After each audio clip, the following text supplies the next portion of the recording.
ഈ പുഴയും കടന്നിൻ്റെ ഇന്നത്തെ എപ്പിസോഡിലേക്ക് എല്ലാവർക്കും സ്വാഗതം. വീഡിയോ ആദ്യമായി കാണുകയാണെങ്കിൽ സപ്പോർട്ട് ചെയ്ത് സബ്സ്ക്രൈബ് ചെയ്ത് ലൈക്ക് ചെയ്യാൻ മറക്കല്ലേ. രാത്രി അത്താഴം വിളമ്പുന്നതിനിടയിൽ ഈ ചമ്മന്തി അച്ഛൻ ഒരുപാട് ഇഷ്ടമായില്ലേന്ന് നിള സങ്കടത്തോടെ ചോദിക്കുകയാ. ഞാനും അതുതന്നെ ആലോചിച്ചിരുന്നേന്ന് അച്ഛമ്മ സങ്കടത്തോടെ പറയേ. അതിന് അച്ഛൻ എങ്ങോട്ട് പോയിന്ന് അച്ഛമ്മേ? അച്ഛൻ ഗൾഫിലുണ്ടല്ലോ, 5 വർഷം കഴിയുമ്പോൾ വരും എന്ന് പറഞ്ഞ് കാവേരിയും ആശ്വസിപ്പിക്കുകയാ. യും അമ്മയുടെ അരികിലേക്ക് ചെന്ന് അമ്മയെ ചേർത്ത് പിടിച്ച് അങ്ങനെ അങ്ങ് വിചാരിച്ചാ മതി അമ്മേ എന്ന് പറയേ. നമ്മൾ ഭക്ഷണം കഴിക്കുമ്പോൾ അച്ഛൻ വിളിക്കാറുണ്ടായിരുന്നല്ലോ എന്നുള്ള സങ്കടത്തോടെ പറയുമ്പോഴാണ് മൊബൈൽ റിങ് ചെയ്യുന്നത്. കേട്ടവൾ സന്തോഷത്തോടെ അച്ഛൻ വിളിക്കുമ്പോൾ ഇങ്ങനെയാ ഫോൺ അടിക്കുന്നേ എന്ന് പറയേ. ആര് വിളിച്ചാലും ഇങ്ങനല്ലേടി ഫോൺ അടിക്കുന്നേ എന്ന് യമുന ചോദിക്കുന്നുണ്ടെങ്കിലും നിള പെട്ടെന്ന് എഴുന്നേറ്റ് ചെന്ന് ആ കോൾ അറ്റൻഡ് ചെയ്യുകയാ. അവൾ ഹലോ എന്ന് ചോദിക്കുമ്പോഴേക്കും അപ്പുറത്തുനിന്ന് വിനീത് അമ്മാവന്റെ ശബ്ദത്തിൽ അച്ഛന്റെ കുട്ടിത്താറാവ് എന്ത് ചെയ്യാ എന്ന് ചോദിക്കുക. വിനീതേട്ടനാ എന്ന് അവൾ എല്ലാവരോടുമായി പറയേ. വിനീത് വീണ്ടും അതെ, ഈ നേരത്തെ വിളിച്ചില്ലെങ്കിൽ അച്ഛന്റെ കുട്ടി പിണങ്ങത്തില്ലേ? ഭക്ഷണം കഴിക്കുക എന്ന് വിനീത് ചോദിക്കേ. അച്ഛന് ഇഷ്ടപ്പെട്ട തേങ്ങാ ചമ്മന്തി തേങ്ങച്ചി ഉണ്ടാക്കിയിട്ടുണ്ട്. ചമ്മന്തി ഞാൻ ഫോണിലൂടെ ഗൾഫിലേക്ക് അയച്ചു തരട്ടെ അച്ഛാ എന്നവൾ ചോദിക്കുന്നത് കേൾക്കെ ശാരദയും അച്ഛമ്മയും പൊട്ടിക്കരയുകയാണ്. അച്ഛൻ അത് തൊട്ടുകൂട്ടി വയറു നിറച്ച് ഭക്ഷണം കഴിച്ചോളാം, മോളിപ്പോ ചെന്ന് ഭക്ഷണം കഴിക്കുക, അച്ഛൻ കുറച്ചു കഴിഞ്ഞ് വിളിക്കാം എന്നവൻ പറയേ. ശരി അച്ഛാന്ന് പറഞ്ഞ് നിള കോൾ കട്ട് ചെയ്യുക. നിള സന്തോഷത്തോടെ പെട്ടെന്ന് തന്നെ ഡൈനിങ് ടേബിളിലേക്ക് ചെന്നിരിക്കുമ്പോഴേക്കും അച്ഛനെ പോലെ സംസാരിച്ചോ എന്ന് അമ്മയും ചോദിക്കുക. അതെന്ന് അവൾ പറയേ. എന്തു നല്ല പയ്യനാ, അവനെയാണല്ലോ കൈവിട്ടു കളഞ്ഞതെന്ന് അച്ഛമ്മയും സങ്കടത്തോടെ പറയുകയാ. നല്ല പയ്യനല്ലെന്ന് ആരാ അച്ഛമ്മയെ പറഞ്ഞെന്ന് ഗംഗ ചോദിക്കേ. ഇനിയും വൈകിട്ടില്ല, വെച്ചു നീട്ടാതെ ഇവളെ അവനെ കെട്ടിച്ചു കൊടുക്കുന്ന അച്ഛമ്മയും. അത് കേൾക്കെ കാവേരിയും അയ്യോ വേണ്ട വേണ്ട, അവിടെ ഒരു കള്ളിയങ്കാട്ട് നീലിയുണ്ട്, അത് ഗംഗേച്ചിയുടെ പല്ലും നഖവും പോലും ബാക്കി വെക്കില്ല എന്ന് കാവേരി പറയേ. വിനീതേട്ടൻ നല്ല പയ്യനൊക്കെ തന്നെ, അതിലൊരു സംശയവുമില്ല. പക്ഷേ ആ സുജാതമ്മായി നമ്മൾ അവിടെ പോയി നിന്ന് അനുഭവിച്ചതല്ലേ എന്റെ പൊന്നു ഗംഗേച്ചി, വേണ്ട എന്ന് യമുനയും തീർത്തു പറയുക. സുജാത ഇനി എത്ര കാലാടി എന്ന് അച്ഛമ്മ ചോദിക്കേ. രാധമ്മോ? അതുമാത്രം പറയല്ലേ, സുജാത അമ്മയുടെ അമ്മയാ രാധമ്മ. രാധമ്മ ഇനി ഒരു 20 വർഷം കൂടി ജീവിക്കും. അക്കണക്കിന് നോക്കിയ സുജാത അമ്മയ്ക്ക് ഇനി 40 വർഷം. അപ്പോഴേക്കും ഗംഗ ചേച്ചിക്ക് വയസ്സ് 60 കഴിയും. പിന്നെ എന്തോന്ന് ജീവിതം എന്ന് കാവേരിയും. അത് കേൾക്കെ ഗംഗയും ഇപ്പോൾ ഒരു കല്യാണത്തെക്കുറിച്ച് ഞാനൊന്നും ചിന്തിക്കുന്നില്ല. കല്യാണം കഴിഞ്ഞ് വേറൊരു വീട്ടിലേക്ക് പോയാൽ ഇപ്പോൾ നമ്മൾ ഈ കഴിക്കുന്ന ആഹാരം കൂടി ഇല്ലാതാവും. എൻ്റെ തയ്യൽ മെഷീനിലാ ഇപ്പോൾ വീട്ടു ചെലവും ഇവരുടെ പഠിപ്പുമൊക്കെ നടക്കുന്നത്. അമ്മായിയമ്മ വന്ന് ആ കാശിന് കൈനീട്ടിയാൽ പിന്നെ നമ്മൾ എന്തു ചെയ്യും എന്ന് ഗംഗ ചോദിക്കുന്നത് കേൾക്കെ. ഗംഗേച്ചി, കുറച്ചായിട്ട് ഒരു ജോലിക്ക് നോക്കിക്കൊണ്ടിരിക്കുക ഞാൻ, ഇത്രയും പെട്ടെന്ന് അത് ശരിയാക്കാമെന്ന് കാവേരിയും. എടി ഞാൻ അങ്ങനെയല്ല ഉദ്ദേശിച്ചതെന്ന് ഗംഗ പറയേ. തമാശയല്ല ഗംഗേച്ചി, കുറച്ചു നാളായി എൻ്റെ ഉള്ളിൽ നേറിക്കൊണ്ടിരിക്കുന്ന കാര്യം. പഠിച്ചു കഴിഞ്ഞിട്ടും ഗംഗേച്ചി ഇങ്ങനെ ബുദ്ധിമുട്ടിക്കാൻ വിഷമമുണ്ട് എനിക്ക്. ചേച്ചിക്കാണല്ലോ ഇവിടെ കൂടുതൽ ബന്ധങ്ങൾ, പറ്റുമെങ്കിൽ പുഷ്പവാടിയിൽ തന്നെ എനിക്കൊരു ജോലി ശരിയാക്കി തരണം, അല്ലെങ്കിൽ ഈ നാട് തന്നെ വിട്ടു പോവും ഞാൻ എന്ന് തീർത്തു പറഞ്ഞ് കാവേരി അവിടെ നിന്ന് പോവുകയാണ്. പിന്നീട് തന്റെ ടീ കപ്പ് റിസോർട്ടിൽ കസ്റ്റമേഴ്സിനോട് സംസാരിച്ചുകൊണ്ട് സീറ്റ് ഔട്ടിലേക്ക് എത്തുന്ന രാജേശ്വരിയാണ് കാണിക്കുന്നത്. ആസിഫ് അവിടെ മുറ്റത്തൊരിടത്തിരുന്ന് മൊബൈൽ നോക്കിക്കൊണ്ടിരിക്കുക. ആ സമയത്താണ് ജയബാലൻ തന്റെ കാറിൽ അങ്ങോട്ടെത്തുന്നത്. കാറിൽ നിന്നിറങ്ങിയ ജയബാലൻ മൊബൈലിൽ നോക്കിക്കൊണ്ടിരിക്കുന്ന ആസിഫിനെ കണ്ട് ഡാ ആസിഫേ എന്ന് വിളിക്കുമ്പോഴേക്കും ആസിഫും പരിഭ്രമത്തോടെ എഴുന്നേറ്റ് നിൽക്കുകയാ. എന്തുവാടാ, ഫുൾ ടൈം ഫോണിലാണല്ലോ, ഇവിടുത്തെ സ്റ്റാഫൊക്കെ കൃത്യമായി ജോലി ചെയ്യുന്നുണ്ടോന്ന് നോക്കിക്കൂടെ ആ സമയത്ത് എന്ന് ജയബാലൻ ചോദിക്കേ. സോറി അങ്കിൾ എന്ന് ആസിഫും. എന്തൊന്ന് സോറി, പോയി നിന്റെ ജോലി നോക്കടാ പോയെന്ന് പറഞ്ഞ് അവനെ പറഞ്ഞു വിടുകയാ ജയബാലൻ. മുറ്റത്ത് നിൽക്കുകയായിരുന്ന രാജേശ്വരിയുടെ അടുത്തേക്ക് ചെന്ന് ഒറ്റൊരെണ്ണം ജോലി ചെയ്യില്ല, ഒരു കാര്യവുമില്ല, എല്ലാത്തിനെയും ഇത്തിരി പേടിപ്പിച്ച് നിർത്തിയേ പറ്റൂ രാജി എന്ന് പറയേ. രാജേശ്വരിയും ദേഷ്യത്തോടെ ജയബാലനെ തന്നെ നോക്കിക്കൊണ്ട് നിൽപ്പാ. എന്തുവാ രാജി ഇങ്ങനെ നോക്കുന്നേ, ഇത് ഞാനാ ജയബാലേട്ടൻ എന്ന് ജയബാലൻ പറയുന്നത് കേൾക്കെ ചിരിയോടെ ജയബാലേട്ടൻ തന്നെയാണെന്ന് നോക്കിയത് എന്ന് രാജേശ്വരിയും. ഇതിനു മുമ്പ് നമ്മൾ കണ്ടപ്പോൾ ജയബാലേട്ടന് ഇത്രയും തൊലിക്കട്ടി ഇല്ലെന്നായിരുന്നു എന്റെ ഓർമ്മ എന്ന് രാജി പറയേ. ജയബാലനും ഒരു ചമ്മലോടെ അതെ, നമുക്ക് കുറച്ചങ്ങോട്ട് മാറി നിന്ന് സംസാരിക്കാം, നമ്മൾ കൂടപ്പിറപ്പുകൾ തമ്മിൽ എന്തെങ്കിലും പ്രശ്നമുണ്ടെങ്കിൽ അതെന്തിനാ മറ്റുള്ളവരെ അറിയിക്കുന്നേ എന്ന് ചോദിക്കേ. രാജേശ്വരിയും അത് സംബന്ധിച്ച് അകത്തോട്ട് കയറി പോവുകയാ. അവർ സ്വിമ്മിംഗ് പൂളിനരികിലെത്തുമ്പോഴേക്കും എന്റെ രാജി, ചില കാര്യങ്ങളിൽ നമ്മൾ തമ്മിൽ തർക്കമുണ്ടായിട്ടുണ്ട്. രാജിയുടെ നിലപാടും ഞാൻ എന്റെ നിലപാടും പറഞ്ഞു. ഇത് സ്വാഭാവികം, അരവിന്ദനെയും വീട്ടുകാരെയും സംബന്ധിച്ചായിരുന്നു തർക്കങ്ങളൊക്കെ. അങ്ങനെയെങ്കിൽ അരവിന്ദൻ മരിച്ചതിനു ശേഷമേ നീ എന്റെ കൂടപ്പിറപ്പായിരിക്കും എന്ന് പറഞ്ഞത്. ഇനിയിപ്പോ അരവിന്ദനില്ല, ഇനി നമുക്ക് കഴിഞ്ഞതൊക്കെ മറന്നൂടെ എന്ന് ജയബാലൻ ചോദിക്കേ. യുദ്ധം കഴിഞ്ഞാലും അമ്മയ്ക്ക് ആൺമക്കൾ 5 ഉണ്ടാവുമെന്നുള്ള 5 ഡയലോഗൊക്കെ പറയാൻ ഇത് പുരാണ കഥയൊന്നും അല്ലല്ലോ ജയബാലേട്ടാ. അന്ന് അങ്ങനെ ഒരു വാക്ക് നാവിന്ന് വീണുപോയതിൽ പശ്ചാത്താപമുണ്ട് എനിക്ക്. അരവിന്ദേട്ടന്റെ മരണം ഞാൻ ആഗ്രഹിച്ചിട്ടില്ല. ഐ ഡീപ്ലി റിഗ്രറ്റ് ഇറ്റ് എന്ന് രാജി ടെൻഷനോടെ പറയേ. വിട്ടേക്ക് രാജി, അരവിന്ദന്റെ കുടുംബത്തിനു വേണ്ടി വിറക് വെട്ടിയതും വെള്ളം കോരിയതുമെല്ലാം വെറുതെയാണെന്ന് ഇപ്പോഴാണ് ഞാൻ തിരിച്ചറിയുന്നത് എന്ന് ജയബാലൻ പറയുന്നത് കേൾക്കെ. ജയബാലേട്ടൻ എങ്ങനെ എന്ന് സംശയത്തോടെ രാജേശ്വരിയും ചോദിക്കുക. അതൊന്നും സാരമില്ല, ഇരുട്ടത്ത് കിട്ടിയാടി വെളിച്ചത്ത് മിണ്ടാൻ പറ്റില്ലല്ലോ, ഇതൊക്കെ ഞാൻ വിട്ടതാ. ഇപ്പൊ ഞാൻ വന്നതേ നമ്മുടെ കുട്ടികളെ പറ്റി സംസാരിക്കാനാ. എന്ന് ജയപാലൻ പറയുന്നത് കേൾക്കെ നമ്മുടെ കുട്ടികളോ എന്ന് രാജേശ്വരിയും. ആ, രാഗിണി MBA കംപ്ലീറ്റ് ചെയ്ത് ബാംഗ്ലൂരിൽ നിന്ന് ഇപ്പോൾ തിരിച്ചു വരാൻ പോവുക. ഇനി അവളെ ദൂരത്തേക്ക് പറഞ്ഞു വിടാൻ എനിക്കും പ്രവീണയ്ക്കും യാതൊരു താല്പര്യവുമില്ല. തിയറിയൊക്കെ പഠിച്ചില്ലേ, ഇനി ബിസിനസ് പ്രാക്ടിക്കലായി പഠിക്കണമെങ്കിൽ എന്നെപ്പോലെ ഒരാളിന്റെ കൂടെ നിന്ന് പഠിക്കട്ടെ. ലൈഫ് സെറ്റിൽ ആവാനുള്ള സമയമായില്ലേ. കല്യാണവും ഇവിടെ പുഷ്പവാടിയിൽ നിന്നാണെങ്കിൽ അത് സന്തോഷം. ഞങ്ങൾക്ക് എപ്പോ വേണേലും കണ്ടോണ്ടിരിക്കാലോ. അല്ല, നിവിന് പെൺകുട്ടിയെ നോക്കിക്കൊണ്ടിരിക്കുകയല്ലേ, ജാതകങ്ങൾ ഒത്തുവരുവാണെങ്കിൽ എന്ന് ജയപാലൻ പറയുന്നത് കേൾക്കെ ഞെട്ടലോടെ നിവിനോ എന്ന് രാജേശ്വരിയും. നമ്മുടെ കുട്ടികളെ പറ്റി നമുക്ക് പരസ്പരം അറിയാവുന്നതല്ലേ രാജി എന്ന് ജയപാലൻ ചോദിക്കെ. പക്ഷേ രാഗിണിയെ നിവിൻ അങ്ങനെ കണ്ടിട്ടുള്ളതായിട്ട് എന്ന് രാജേശ്വരി പറയുമ്പോഴേക്കും ഇങ്ങനെയൊക്കെയല്ലേ നമ്മൾ തുടങ്ങി വെക്കുന്നത് രാജിയെ, സമാധാനമായിട്ടൊരു തീരുമാനം എടുത്താൽ മതി. രാഗിണിയുടെ കാര്യത്തിൽ നിങ്ങൾക്ക് താല്പര്യമുണ്ടെങ്കിൽ ഞങ്ങൾക്ക് എതിർപ്പൊന്നുമില്ലെന്ന് പറഞ്ഞെന്നേയുള്ളൂ. എന്നാ ശരി, ഞാൻ ഇറങ്ങട്ടെ എന്ന് പറഞ്ഞ് ജയപാലൻ യാത്ര പറഞ്ഞു പോവുകയാ. രാജേശ്വരിയും ജയപാലേട്ടൻ പറഞ്ഞ കാര്യത്തെക്കുറിച്ച് ആലോചനയോടെ ഓർത്തു നിൽപ്പാ.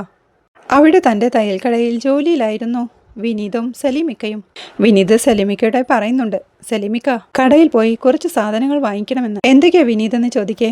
അവൻ നിർത്താതെ ഓരോന്നായി പറഞ്ഞുകൊണ്ടിരിക്കുക. നീ ഇങ്ങനെ വെള്ളച്ചാട്ടം പോലെ പറയാതെ ഞാനൊന്ന് എഴുതിക്കോട്ടെ എന്ന് സലീമിക്കയും. എഴുതുന്നതൊക്കെ കൊള്ളാം, ആ കുറിപ്പ് നിങ്ങൾ കടക്കാരനെ കാണിക്കരുത്, അയാൾ ചിരിച്ചു ചാവുമെന്ന് ചിരിയോടെ വിനീതും. അങ്ങനെ എന്നെ വില കുറച്ച് കാണുന്നു വേണ്ട, ഞാനിപ്പോ അത്യാവശ്യം എഴുതാനൊക്കെ പഠിച്ചു എന്ന് സലീമിക്ക പറയെ വിനീത് ഓരോന്നായി പറഞ്ഞു കൊടുക്കുക. അപ്പോഴാണ് ഗംഗ അങ്ങോട്ട് വരുന്നത്. അവൻ അവളെ സന്തോഷത്തോടെ അകത്തേക്ക് വിളിച്ച് ഇരിക്കാനായി ഒരു സ്റ്റൂളെല്ലാം ഇട്ടുകൊടുത്ത് ഇരിക്കാനായി പറയുമ്പോഴേക്കും വേണ്ട വിനീതേട്ടാ, ഞാൻ നിന്നോളാമെന്ന് ഗംഗയും. ഗംഗ എന്താ വന്നത്, എന്തേലും ആവശ്യമുണ്ടെങ്കിൽ ഞാൻ അങ്ങോട്ട് വരുമായിരുന്നല്ലോ എന്ന് വിനീത് ചോദിക്കേ. സാരമില്ല, ഇപ്പൊ തന്നെ വിനീതേട്ടനെ ഒരുപാട് ബുദ്ധിമുട്ടിക്കുന്നുണ്ട് ഞാൻ എന്ന് ഗംഗയും.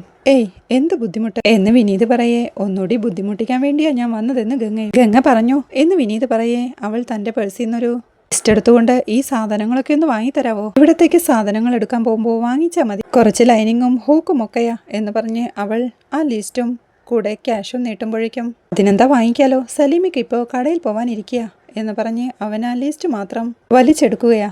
പണം കൂടി വാങ്ങിക്കും വിനീതേട്ടാ എന്ന് ഗംഗ പറഞ്ഞു നീട്ടെ. പണം ഞാൻ പിന്നെ വാങ്ങിച്ചോളാം ഗംഗ എന്ന് വിനീതും.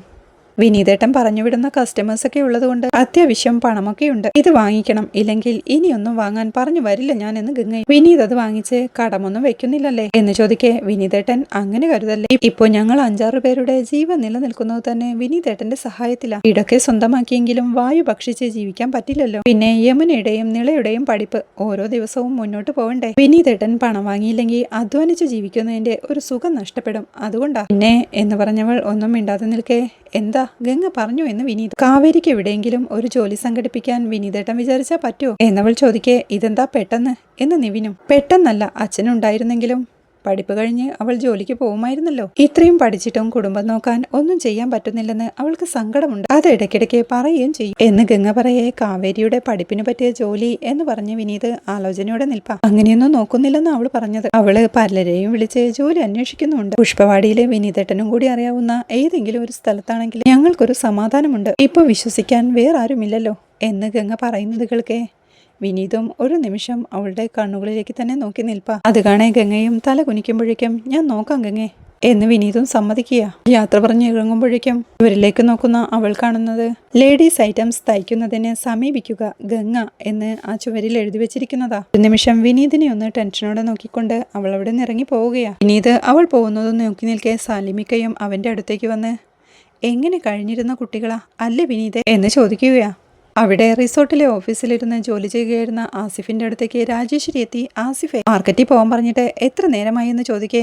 റിസപ്ഷനിൽ ആരുമില്ല ആന്റി, ഗസ്റ്റുകൾ ആരെങ്കിലും വന്ന എന്ന് ആസിഫും ചോദിക്കുക. അപ്പോഴാണ് അപ്പുറത്ത് കിടക്കുന്ന നിവിനെ രാജേശ്വരി ശ്രദ്ധിക്കുന്നത്. പിന്നെ എന്തിനാ ഇവിടെ, റിസോർട്ടിനെ കണ്ണു കിട്ടാതിരിക്കാനോ എന്ന് രാജേശ്വരി ദേഷ്യത്തോടെ ചോദിക്കേ. നിവിനിപ്പോ വന്നതേ ഉള്ളൂ ആന്റി എന്ന് ആസിഫും പറയുക. അവിടെ ഇയർഫോണും വെച്ച് പാട്ടും കേട്ട് കിടക്കുക നിവിൻ. നിവിൻ എന്ന് രാജേശ്വരി ഉറക്കെ വിളിക്കുന്നുണ്ടെങ്കിലും അവന്റെ മറുപടിയൊന്നും കേൾക്കാഞ്ഞ് രാജേശ്വരി അവന്റെ അടുത്തേക്ക് ചെന്ന് ആ ഇയർഫോൺ ഊരി മാറ്റുകയാ.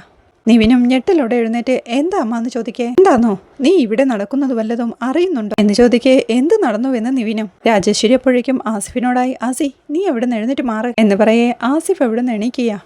ഇനി നീ അവിടെ പോയിരിക്കുന്ന രാജേശ്വരി നിവിനോടായി പറയേ. എന്തിനും അമ്മയെന്ന് നിവിനും പറയുന്നത് അങ്ങോട്ട് അനുസരിച്ചാൽ മതി, പോയിരിക്കുന്ന രാജേശ്വരിയും. നിവിൻ അങ്ങോട്ട് ചെന്നിരിക്കുമ്പോഴേക്കും ഇനി ഇവിടെ ഇരുന്നോളണം, ഗസ്റ്റുകൾ ആരെങ്കിലും വന്നാൽ അവരുടെ കാര്യവും നോക്കണം എന്ന് പറയേ. സിന്ധു ഇവിടെ പോയെന്ന് നിവിനും. അവൾക്ക് കല്യാണം, അതുകൊണ്ട് ഒരാഴ്ച ലീവായെന്ന് രാജേശ്വരിയും. നേരത്തെ പറഞ്ഞിരുന്നെങ്കിൽ വേറെ വഴി ആലോചിക്കായിരുന്നു. നാളെ മുതൽ വരുന്നില്ലെന്ന് തലേന്ന് വിളിച്ചു പറഞ്ഞ എന്ത് ചെയ്യുമെന്ന് ആസിഫും. എല്ലാം കണക്കു തന്നെയാ, വാങ്ങിക്കുന്ന പണത്തിനോട് ആത്മാർത്ഥതയില്ല എന്ന് രാജേശ്വരി പറയേ. വേറെ ആരെങ്കിലും നോക്കണോ എന്ന് ആസിഫും. നോക്കിയിട്ടെന്തിനാ, ഒരു തീയം 2 വർഷത്തിനപ്പുറം നിന്നിട്ടില്ല, നീ ഇവിടെ ഉള്ളവർ തന്നെ അങ്ങ് നോക്കിയാൽ മതി. നിവിൻ ഇവിടെ ഉണ്ടല്ലോ, അവൻ എന്തായാലും ഉടനെ തിരിച്ചു പോകുന്നുമില്ല എന്നമ്മ പറയുന്നത് കേൾക്കേ നിവിനും ഞെട്ടലോടെ ഞാൻ ഫുൾ ടൈം ഇവിടെ ഇരുന്ന് റിസപ്ഷൻ നോക്കാനോ എന്ന് ചോദിക്കേ. നോക്കിയാൽ എന്താ, സ്വന്തം റിസോർട്ടല്ലേ എന്ന് അമ്മയും. അമ്മ റിസോർട്ടിന്റെ മേൽനോട്ടമൊക്കെ ശരി, ഫുൾ ടൈം ഇവിടെ ഇരുന്ന് കുട്ടികൾക്ക് നേരെ കൈകൂപ്പാനും റിസപ്ഷനിസ്റ്റിന്റെ ജോലിയൊക്കെ ചെയ്യാനും ആസിയുണ്ടല്ലോ ഇവിടെ, ഇവന് ചെയ്തൂടെ എന്ന് നിവിൻ ചോദിക്കേ. അവന് പറ്റില്ല, മാർക്കറ്റിൽ പോകുന്നതടക്കം പുറത്തെ മുഴുവൻ കാര്യങ്ങളും നോക്കുന്നത് അസിയ, അവൻ റിസപ്ഷനിൽ തന്നെ ഇരുന്ന മറ്റു കാര്യങ്ങളൊക്കെ മുടങ്ങില്ലേ എന്നമ്മ ചോദിക്കേ. അമ്മേ പറയുന്ന കേൾക്ക് എന്ന് ടെൻഷനോടെ നിവിനും.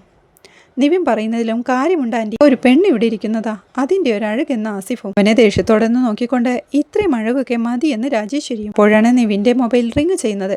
അവൻ പെട്ടെന്ന് അവിടെ നിന്ന് എഴുന്നേൽക്കുമ്പോഴേക്കും നിവിൻ നിന്നോട് അവിടെ ഇരിക്കാനാ പറഞ്ഞത് എന്നമ്മ വഴക്ക് പറയുന്നുണ്ടെങ്കിലും ഇപ്പോ ഗസ്റ്റ് ഒന്നും ഇല്ലല്ലോ അമ്മേ, ഞാൻ ഈ കോൾ ഒന്ന് അറ്റൻഡ് ചെയ്തോട്ടെ എന്ന് പറഞ്ഞ് അവൻ ഓടിപ്പോയി തന്റെ മൊബൈൽ എടുത്ത് പുറത്തേക്ക് ഇറങ്ങി പോവുകയാണ്. വിനീതായിരുന്നു കോളിൽ. വിൻ കോൾ അറ്റൻഡ് ചെയ്ത് പറയൂ ബ്രോ എന്ന് പറയേ. അളിയ, ഞാനൊരു ഹെൽപ്പിന് വേണ്ടിയാ വിളിച്ചത് എന്ന് പറയേ. ഇവിടെ എന്നെ ആര് ഹെൽപ്പ് ചെയ്യുമെന്ന് വിചാരിച്ച് നിൽക്കുക ഞാൻ എന്ന് നിവിനും.